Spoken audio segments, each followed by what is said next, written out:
네, 더더더 매일매일 쏟아지는 뉴스 세 가지 주요 뉴스 기자가 뽑은 뉴스까지 전해드립니다. 오늘은 시사저널 정윤경 기자와 함께하겠습니다. 어서 오세요. 네, 안녕하세요. 네, 안녕하세요. 어서 오세요. 첫 번째 뉴스는요? 네, 첫 번째 뉴스는 검은 월요일입니다. 네, 어제 주식시장 완전 난리가 났습니다. 네. 5% 급락했어요. 네, 사이드카도 그렇습니다. 발동이 되고요. 네, 맞습니다. 시장 입장에선 어제 하루 악몽 같은 하루였습니다. 예. 얼마 전까지만 해도 코스피 지수가 5천 넘었다 이러면서 굉장히 환호했었잖아요. 예. 그런데 이게 한 달 만에 무너지게 된 겁니다. 지수가 하루 만에 5% 넘게 떨어졌고요. 원달러 환율도 25원 가까이 껑충 뛰었습니다. 낮 12시 반쯤에는 주식이 워낙 급하게 쏟아지니까 매도 사이드카, 그러니까 비상 제동 장치가 작동되기도 했는데요. 예. 이건 석 달 만에 있는 일이라고 합니다. 그래요. 한 달 만이라고 해서 네. 오래됐나 싶었더니 뭐 2월이니까 한 달이라고 표현하신 네네. 거예요. 예, 네. 일주일 전이었습니다. 네, 그렇습니다. 최근엔 분위기가 상당히 좋았는데 네. 이렇게 시장이 흔들리는 가장 큰 이유는 어디에 있다고 보고 있나요? 한마디로 워시 쇼크다 이렇게 정리하면 할 수 있을 것 같습니다. 예. 이게 무슨 소리냐면 미국의 연준 새 의장 후보로 케빈 워시라는 사람이 지명이 됐거든요. 그런데 이 사람이 원래는 돈 풀면 안 된다. 그러니까 매파 쪽에 좀 가까웠어요. 네. 그런데 시장에서는 이제 곧 비둘기파가 와서 돈 뿌리겠지 이런 기대가 좀 있었던 게 사실이거든요. 예. 그런데 갑자기 매파 출신이 나타나니까 어라 이거 생각보다 돈 안 풀 수도 있겠네 이런 우려가 커진 겁니다. 예, 예. 그래서 달러 값은 오르고요. 금값은 떨어지고 그 충격이 우리 코스피까지 밀어낸 겁니다. 아, 특히 금값이 떨어지면서 이걸 담보로 잡은 투자자들 있잖아요. 예. 이 사람들이 돈을 더 채워 넣어야 되니까 울며 겨자 먹기로 주식을 팔아야 했고요. 아. 그 물량이 한꺼번에 나오면서 지수가 더 떨어지게 된 겁니다. 네. 그런데 어저께 투자 주체별 매매 동향을 보니까요. 네. 외국인은 팔았는데 네. 개인은 많이 샀어요. 네, 그렇습니다. 얼마나 산 거예요? 개인 투자자들 주식 역대급으로 많이 사들였다고 볼 수 있겠는데요. 예. 그 규모가 무려 4조 5천억 원이 넘었다고 합니다. 4조 5천억 원을 샀어요. 네, 특히 SK 하이닉스랑 삼성전자를 대거 사들였는데 네. 이 두 종목만 보시면 3조 원 넘게 사들였다고 합니다. 그래요. 그래서 이날 하루 개인의 순매수액은 코스피 역사상 가장 큰 규모를 기록했습니다. 그랬군요. 예. 그렇다면 이번 충격 네. 언제쯤 가라앉을 수 있을까요? 어제 전문가들 얘기를 좀 들어봤는데 이번 급락은 일시적인 쇼크의 가능성이 크다 이렇게 한 목소리를 냈습니다. 네. 비유하자면 놀라서 흔들린 건 맞는데 아직 쓰러질 정도는 아니다 이렇게 보시면 될 것 같아요. 예. 그래서 이 코스피 하락이 우리 경제가 완전히 나빠서라기보다는요. 너무 빨리 많이 오른 상태에서 외부 충격이 겹쳤다 이런 분석인데요. 그래서 수급 발작이다 이런 말까지 나오고 있습니다. 그래요. 네, 전문가들 얘기를 들어보면 워시 지명 같은 이 불확실성 조금만 더 해소가 되면 안정을 좀 되찾을 거다 이렇게 보고 있고요. 사실 지금 실적도 괜찮고 주식 가격도 아직 좀 싼 편이라서 너무 예. 겁먹고 팔 필요는 없다고 얘기를 하고 있습니다. 그런데 그 요즘 시장이 좀 가벼운 바람에도 휘청휘청이는 이런 모습을 보이고 있어서 한동안 크고 작은 출렁임을 계속 지켜볼 필요는 있다고 이렇게 조언을 하고 있습니다. 그래요. 예, 일단 뭐 미국 시장은 안정을 찾았습니다. 네. 다 일제히 반등을 했고요. 네. 다우지수는 1% 넘게 올랐습니다. 자, 두 번째 살펴볼 소식은요. 네, 두 번째 뉴스는 합당 블랙홀 빠진 민주당입니다. 네. 앞서 한민수 의원하고 잠깐 이야기를 나눠봤는데 네. 이해찬 전 총리 별세 이후에는 네. 갈등의 모습을 비추지 않았어요. 그렇죠. 그런데 조문이 끝나자마자 다시 이제 수면 위로 튀어오른 겁니다. 네, 그렇습니다. 어제 최고위원 회의를 분위기를 좀 전해드리면 예. 한마디로 욕설만 없었지 거의 전쟁터 같았다 이렇게 비유할 수 있을 것 같습니다. 그러니까요. 예. 네, 비당권파로 꼽히는 이현주, 황명선, 강득구 최고위원요. 이 합당 당권 싸움이다. 이재명의 민주당을 정청래 조국의 민주당으로 바꾸려는 거다 이렇게 거세게 반발을 했습니다. 네. 여기에 대해서 정 대표 측 문정복 최고위원이 반격에 나섰는데요. 면전에서 면박 주는 게 당의 가치냐, 공익 핑계 대면서 사익 챙기는 건 아닌지 되묻고 싶다 이렇게 맞서기도 했습니다. 네. 결국 정 대표가 묵묵히 듣다가 마지막에 모든 책임은 대표인 저한테 있다. 당원들이 결정할 일이다 이렇게 얘기를 했는데요. 이 말은 결국에 합당 문제 전당원 투표로 가겠다 이런 말로 해석되고 있습니다. 그래요. 예. 김민석 총리도 이번 합당 논의에 제동을 거는 듯한 발언했어요. 네, 그렇습니다. 어제 김 총리가 상당히 의미심장한 말을 좀 꺼냈는데요. 네. 민주적으로 시작하지 않으면 과정도 민주적이지 않고 결과도 바람직하지 않다는 걸 경험으로 안다. 이렇게 얘기를 했습니다. 언뜻 보면 좀 원론적인 말 같죠. 네. 근데 속내를 들여다보면 정 대표가 일방적으로 합당을 추진하고 있다. 이런 불만을 우회적으로 드러냈다. 이런 얘기가 나오고 있습니다. 그래요. 예, 김민석 총리도 지금 차기 당대표 후보로 거론되고 있습니다. 본인도 네. 로망이다라는 네. 이야기까지 했고요. 네. 그래서 이번 발언이 정청래 대표를 겨냥한 견제구다라는 해석이 나와요. 네, 그렇습니다. 정치권에선 사실 그런 얘기가 기정사실처럼 받아들여지고 있습니다. 예. 사실 보시면 민주당은 6월 지방선거가 끝나고 2달 뒤에 큰 선거가 앞두고 있는데요. 네. 바로 전당대회인데 여기에 정청래 대표도 김민석 총리도 사실 차기 당대표 후보군으로 거론되는 인물이기도 합니다. 근데 정 대표는 지금 합당을 왜 꺼냈냐 보시면 그 호남 지지층을 흡수하고 세를 넓히려는 구상을 하고 있거든요. 예. 결국에 세가 커지면 인지도 싸움으로 갈 건데 그렇게 되면 내가 김민석 총리보다 인지도 면에서 더 앞선다 이런 판단이 있었던 겁니다. 네. 이런 상황에서 김 총리가 뭐 절차가 중요하다, 당의 정체성을 지켜야 한다 이렇게 얘기를 하는 거는 표면적으로는 원칙론 같기는 하지만 결국으로는 속도 조절 요구하면서 정 대표를 견제한 거다 이런 분석이 나오고 있습니다. 그래요. 예. 친명, 친청 뭐 민주당에서는 모두 친명이다라고 합니다만 네, 아무리 봐도 친명, 친청이 갈라져서 싸우는 것 같이 보이거든요. 네 맞습니다.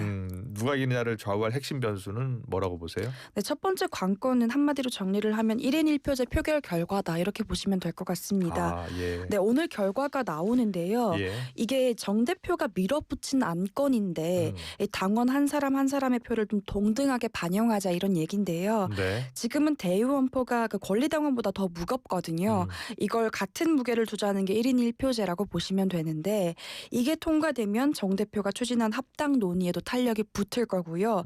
당권 레이스에서도 이 정 대표가 주도권을 줄 수 있는 흐름이 만들어진다 이렇게 보고 있습니다. 그래요. 그런데 만약에 반대로 부결이 되잖아요. 예. 그러면 합당 드라이브 자체가 급 제동이 걸릴 수도 있다는 얘기 나오고요. 앞서 말씀드렸지만 투표 시간 한 4시간 반밖에 안 됐다 이렇게 얘기가 나오잖아요. 맞아요. 그래서 그때는 부결이 됐었는데 지금은 이틀로 늘린 상황이거든요. 예. 그래서 정 대표 측은 이번엔 해볼 만하다 이렇게 기대감을 걸고 있습니다. 그러니까요. 그때는 이제 정족수 미달이었다는 거예요. 네, 그러니까 이번에 그렇습니다. 투표 시간 늘렸기 때문에 미달은 안 되겠죠. 네. 자, 초선 의원들도 조국혁신당과의 합당 논의는 지금 안 된다, 중단해야 된다라고 한 목소리 냈어요. 네, 그렇습니다. 더불어민주당의 초선 모임이 더 민초라는 곳인데요. 예. 여기서 합당 논의 일단 중단하자 이런 데 뜻을 모았습니다. 예. 이날 비공개 회의에서 40여 명 정도가 모이게 됐는데 예. 대다수 의원들이 지금 합당 밀어붙일 때 아니다. 지방선거에 좀 더 집중해야 한다. 이런 데 뜻을 모았습니다. 분위기를 좀 들어봤는데 네. 10명 중 9명꼴로 합당에 반대한 걸로 알려졌습니다. 그래요. 특히 PK 지역처럼 민심이 복잡한 지역에서는 이 혁신당과의 합당이 오히려 역효과가 날 수 있다. 이런 얘기도 나온 걸로 알려지는데 예. 정 대표 입장을 설명한 정무실장도 참석을 했긴 했는데 분위기 자체는 굉장히 싸늘했다는 후문입니다. 그래요. 네, 잘 들었습니다. 세 번째 더 뉴스로 이어갈게요. 세 번째 더 뉴스는요? 네, 세 번째 뉴스는 눈치 싸움 들어간 다주택자입니다. 예. 다주택자들이 눈치 싸움에 들어갔다. 5월 중과세 유예 종료가 다가오기 때문이겠죠. 네, 그렇습니다. 오늘 5월에 양도소득세 중과 유예가 끝나거든요. 예. 그러다 보니까 집이 두 채인 분들, 그러니까 다주택자들은 이 셋 중 하나를 선택해야 합니다. 셋 중 하나 선택지가 뭐냐? 예. 팔든지 예. 증여하든지 아니면 버티든지입니다. 그래요. 예. 네. 그래서 부동산 업계에서는 이번이 마지막 매도 타이밍이 될 수 있다고 보고 있는데요. 네. 그런데 팔고 싶어도 못 파는 경우가 있습니다. 어떤 경우냐면 특히 서울 포함한 수도권 지역은 토지거래 허가구역으로 지금 맞아요. 묶여 있잖아요. 예. 그래서 전세 낀 집은 팔 수가 없고요. 네. 세입자가 있어도 강제로 내보내지는 못하는 상황입니다. 그래서 나온 차선책이 증여인데 이 증여의 경우에는 증여세가 붙기 때문에 오히려 양도세보다 더 많을 수 있어서 망설이게 되는 겁니다. 예. 결국 마지막 남은 선택지는 버티기인데요. 그런데 이걸 택하면 보유세 부담이 커질 수 있다는 우려가 나오고 있습니다. 사실 근데 정부 정부가 올해 세제 개편을 한다고 했는데 적용되는 건 또 내년부터라서요. 어떤 사람들은 올해는 지켜보자 이렇게 버티기에 나설 수 있다는 얘기가 나오고 그래요? 있습니다. 근데 대통령 발언 이후 실제 매물이 늘었습니까? 어떻습니까? 네, 실제 눈에 띄게 늘고 있습니다. 네. 대표적인 지역이 강남인데 음. 특히 서울에서도 이 노른자 땅이라고 불리는 곳에서 매물이 좀 늘고 있다는 얘기가 나오고 있습니다. 그래요? 강남, 서초, 송파구 매물이 한 12% 넘게 증가했다. 올해 초에 비해서. 예. 네, 이런 얘기가 나왔고요. 가장 많이 늘어난 건 강남구다 이런 얘기도 나오고 한강벨트 지역도 매물이 꾸준히 늘고 있고요. 전문가들은 이걸 대통령이 강한 시그널을 냈기 때문이다 이렇게 보고 있습니다. 네. 많이 늘었네요. 네, 그렇습니다. 대부분 2채 이상 가진 사람들이겠죠. 예. 네. 자, 더 읽어볼 뉴스로 이어가겠습니다. 마지막 뉴스네요. 네, 마지막 뉴스는 구인난 빠진 국민의힘입니다. 구인난이요. 네. 네. 후보들이 출마 선언을 안 하고 있어요? 네, 하고는 있는데 TK 지역으로 몰리고 있다는 얘긴데요. 사실 오늘부터 지방선거 예비 후보 등록이 시작되면서 본격적인 선거 레이스가 시작됐는데 네. 국민의힘 움직임이 조금 특이합니다. 출마자는 굉장히 많은데 TK 지역으로 몰리고 있습니다. 사실 대구시장 선거에는 현역 의원들이 지금 대기표를 줄줄이 뽑은 상태거든요. 네. 중진인 추경호, 주호영 의원들 출사표 던졌고요. 유영하 의원 기억나시죠? 예. 네, 유영하 의원도 출마가 기정사실로 받아들여지고 있습니다. 여기에 원외 인사까지 가세를 했는데 예. 이진숙 전 위원장 예. 다음 주 출판 기념회 열고 출마를 공식화할 걸로 보이고요. 사실 경북도지사 자리도 뜨겁습니다. 예. 김재원 최고위원 어제 세대 교체, 선수 교체가 필요하다 이러면서 경북도지사 출마를 선언했고요. 이철우 현역 지사의 제자로 알려졌는데 중학교 시절 그 수학 선생님이었다고 해요. 이철우 지사가 그 제자인 이미자 의원도 가능성을 열어둔 상황입니다. 그래요? 예. 그런데 좀 다른 지역구는 썰렁하다고 보시면 될 것 같은데 네. 대표적으로 경기도가 가장 심각한데요. 우리나라에서 인구 4분의 1이 몰려 있고 과거부터 미니 대선이다 이런 얘기도 나왔고 네. 이재명 대통령도 지금 도지사 출신이잖아요. 예.